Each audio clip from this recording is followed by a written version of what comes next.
दोस्तों, फरवरी और मार्च महीने में जो भी अगेती सब्जियां मार्केट में आती हैं, यानी कि जो अगेती सब्जियों की बुआई जिनकी हम अब करते हैं, नवंबर और दिसंबर माह में जो अगेती सब्जियां लगाई जाती हैं उनकी हार्वेस्टिंग फरवरी और मार्च महीने में होती है। और मार्च और फरवरी महीने में जितनी भी अगेती सब्जियां मार्केट में आती हैं वो सारी की सारी सब्जियां या तो वो होती है जिनको किसान भाई पॉली हाउस या ग्रीन हाउस में लगाते हैं, और या फिर उन किसान भाइयों की आती हैं जो इनकी खेती क्रॉप कवर यानी कि लो टनल की विधि से करते हैं। लो टनल की सहायता से जो भी सब्जियां हम नवंबर और दिसंबर माह में लगाते हैं वो फरवरी और मार्च माह तक तैयार हो जाती हैं। और इस समय पे आने वाली सभी सब्जियां, इन 2 महीनों में जो भी सब्जियां लगाते हैं आप, और जो भी सब्जियां आपकी फरवरी और मार्च महीने में तैयार होकर मंडियों तक जाती हैं, सबसे ज़्यादा रेट उन सब्जियों के आपको मिलते हैं, क्योंकि उस समय पे सब्जियों की जो आवक है मंडियों में वो चुनिंदा किसान भाइयों की होती है। या तो जो पॉली हाउस में लगाते हैं वो लेके आते हैं, या फिर हम जो क्रॉप कवर की सहायता से सब्जियां लगाते हैं अगेती सब्जियों को, वो किसान भाई इनको मंडियों में लेके जाते हैं। इस वजह से इन सभी सब्जियों के मार्केट रेट जो होते हैं वो आपको 2 से 3 गुना तक एक्स्ट्रा मिलते हैं। मतलब 60, 70, 65 रुपए तक के मंडी भाव मिलते हैं। कुछ एक सब्जियां जिनके रेट 15-20 रुपए के एवरेज मंडी भाव चलते रहते हैं बाकी सीजन में, उन सब्जियों से भी हमें 35-40 रुपए तक के मंडी भाव मिलते हैं। देखिए, कुछ सब्जियां ऐसी हैं जिनके 20 से 25 रुपए के भाव भी अगर हमें मिल जाते हैं पूरे सीजन में, तो उस भाव से वो सब्जियां हमें काफ़ी शानदार कमाई करके दे सकती हैं। अगर हमें 25-30 रुपए की भी पूरी सीजन में मिल जाए ना, तो 1 एकड़ में लगभग 2-3 लाख रुपए का आराम से मुनाफा लिया जा सकता है उन सब्जियों से। आज के इस वीडियो में भी मैं आपको एक ऐसी सब्जी फसल के बारे में जानकारी देने वाला हूं जिसकी बुआई किसान भाई इस नवंबर महीने के आखिरी सप्ताह तक कर लेते हैं, या फिर दिसंबर के मध्य तक भी अगर आप इसकी बुआई कर लेंगे तो आने वाले सीजन में इस सब्जी फसल से, यानी कि फरवरी और मार्च महीने में आपको इससे लगभग 30 रुपए से लेकर 35 रुपए तक के मंडी भाव मिल सकते हैं।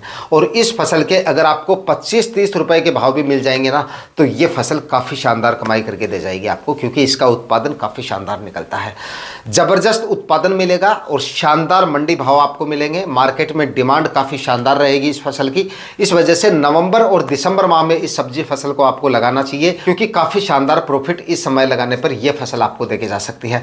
इस फसल के बारे में पूरी जानकारियां इस वीडियो में आपको मिलेगी। इस वीडियो पे लास्ट तक आपको बने रहना है, और वीडियो अगर आपके लिए इंफॉर्मेटिव रहे तो इस वीडियो को ज़्यादा से ज़्यादा लाइक करके और चैनल को सब्सक्राइब जरूर कर दीजिएगा, ताकि खेतीबाड़ी से रिलेटेड वीडियो सही समय पर सही जानकारियों के साथ आपको मिलता रहे। नमस्कार दोस्तों, मेरा नाम है सुरेश और आप देख रहे हैं खेत किसान। दोस्तों, इस माह में अगर आप अगेती सब्जियां लगाने की सोच रहे हैं नवंबर और दिसंबर दोनों महीनों में, तो आप अपनी बाकी सब्जियों के साथ में खीरे की फसल का भी साथ में चुनाव कर सकते हैं।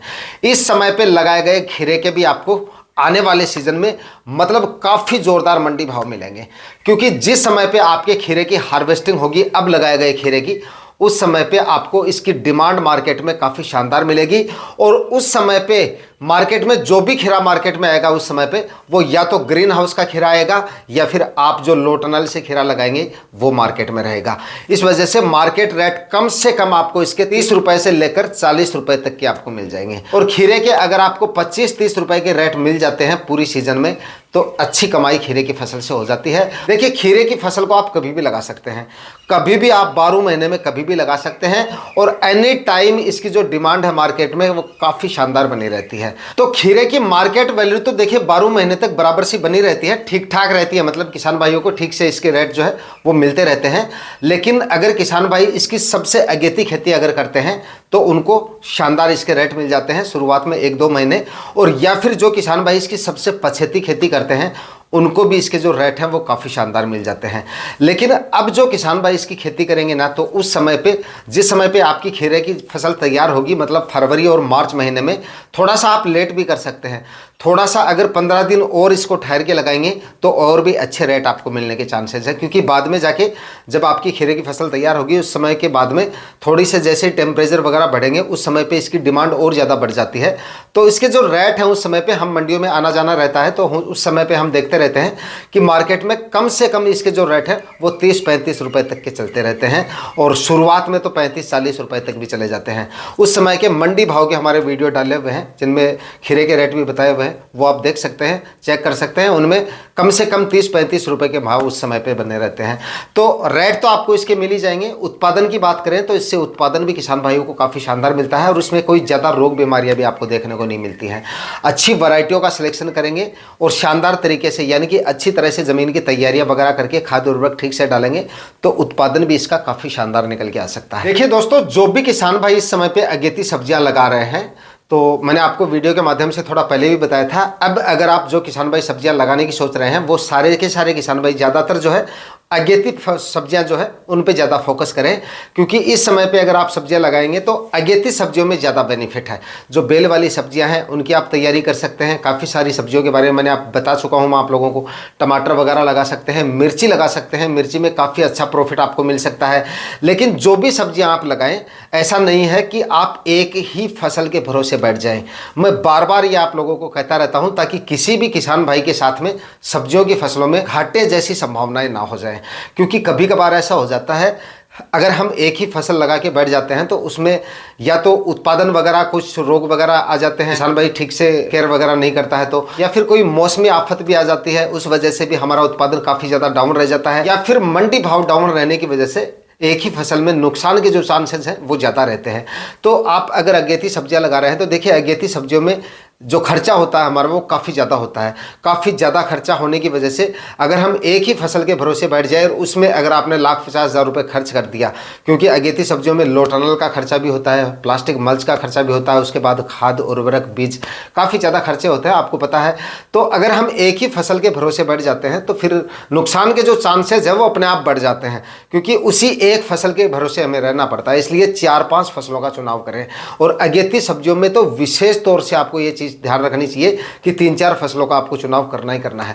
अगर 1 एकड़ में सब्जियां लगा रहे हो तो ऐसा नहीं कि 1 एकड़ में आपने पूरे 1 एकड़ में खीरा ही लगा लिया, ऐसा नहीं करना है। 1 एकड़ में मिर्ची लगा रहे हो तो ये जरूरी नहीं कि आपको पूरे 1 एकड़ में मिर्ची लगानी है, साथ में दूसरी फसल जरूर लगाएं थोड़े थोड़े एरिया में, ताकि पता नहीं है ना कौन से सब्जी फसल कौन से कितने क्या मंडी भाव दे जाए, कौन सी फसल के कितने क्या मंडी भाव मिलेंगे आपको, कितने डाउन रह सकते हैं, कितने हाईएस्ट जा सकते हैं। सिर्फ हम अनुमान लगा सकते हैं, का आइडिया हो सकता है कि ये फसल अच्छे मंडी भाव देके जा सकती है, लेकिन 100% सही कोई नहीं होता है, किसी को पता नहीं रहता है। जो किसान भाई एकदम एक्सपर्ट, मतलब मैं हमेशा मंडियों में जाता रहता हूं तो मुझे पता है कौन से महीने में कौन सी फसल के एक आइडिया रहता है कि कौन सी फसल कब लगाने पर आपको मतलब ठीक से मंडी भाव देके जा सकते हैं। लेकिन फिर भी अगर 10 फसलें हम लेके चलते हैं तो 2-3 फसलें ऐसी निकल आती हैं जो उस सीजन में एकदम मतलब जो रेट है एकदम डाउन चले जाते हैं उनके, ऐसा हो जाता है। तो देखिए, अगर आप ऐसा एक फसल के भरोसे रहेंगे तो नुकसान के चांसेस अपने आप बढ़ेंगे।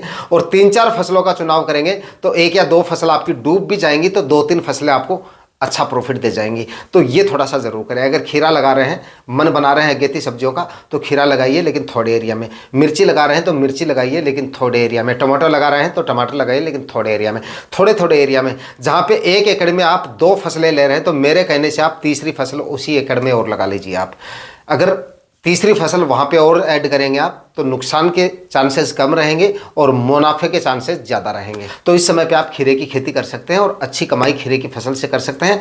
अच्छी वैरायटियों का सिलेक्शन करना काफ़ी ज़्यादा ज़रूरी है, लेकिन देखिए वैरायटियों का सिलेक्शन भी आपको अपने क्षेत्र के हिसाब से करना है कि इसके फल 2 टाइप का होता है खीरा भी। एक तो देसी टाइप खीरा होता है, ज़्यादातर किसान भाई देसी टाइप जो खीरा होता है उसको लगाते हैं। एक जो हाइब्रिड टाइप खीरा होता है जिसको ग्रीन हाउस में लगाया जाता है, जो प्लेन खीरा होता है, उसकी डिमांड ज़्यादातर मंडियों में ग्रीन हाउस वाला जो खीरा होता है वो ज़्यादा चलता है।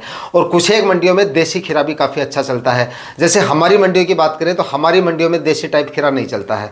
अगर कोई किसान लगा भी लेता है और उसको मार्केट में लेके जाता है तो कोई ज़्यादा रेट उसके नहीं मिल पाते हैं।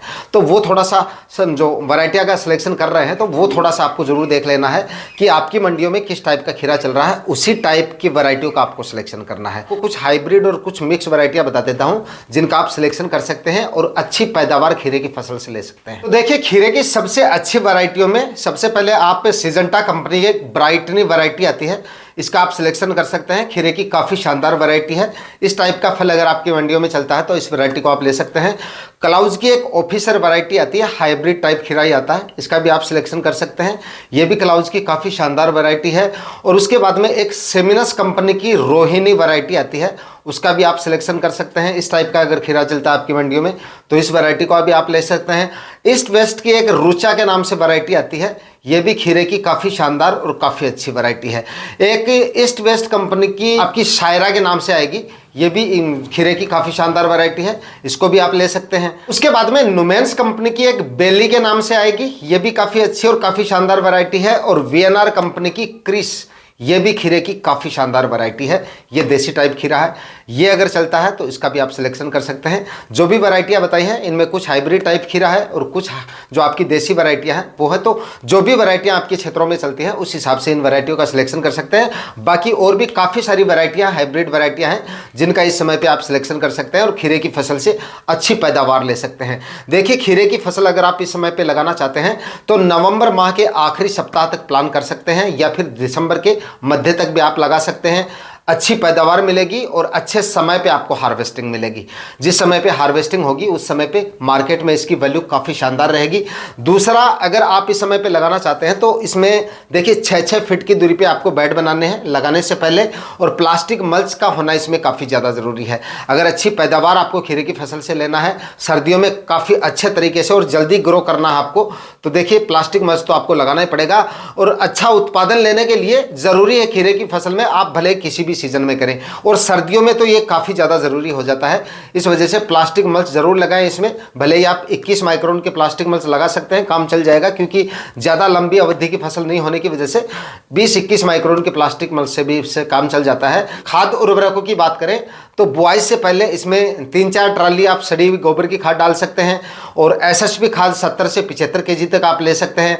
म्यूरेट ऑफ पोटाश की बात करें तो 25 से 30 केजी इसमें आप म्यूरेट ऑफ पोटाश ले सकते हैं। और यूरिया खाद की बात करें तो लगभग 20 केजी के आसपास प्रति एकड़ के हिसाब से आप ये जो यूरिया खाद है वो ले सकते हैं। जो भी खाद उर्वरक बताए हैं वो एकड़ के हिसाब से बताएं, ये लीजिए। आखिरी कल्टीवेशन से पहले डालिए और 6-6 फीट की दूरी पे बेड बना के 1-1 फीट की दूरी पे बीजों की बुआई कर सकते हैं। तो दोस्तों, बताए गए समय पे और बताई गई वैरायटियों का सिलेक्शन करके इस समय पे आप खीरे की खेती करके और अच्छी कमाई आने वाले दिनों में कर सकते हैं। अच्छे मंडी भाव और अच्छा उत्पादन आपको आने वाले समय में मिल जाएगा। आज के वीडियो में इतना ही, मिलते हैं किसी और वीडियो में नए टॉपिक के साथ। तब तक के लिए जय हिंद, वंदे मातरम।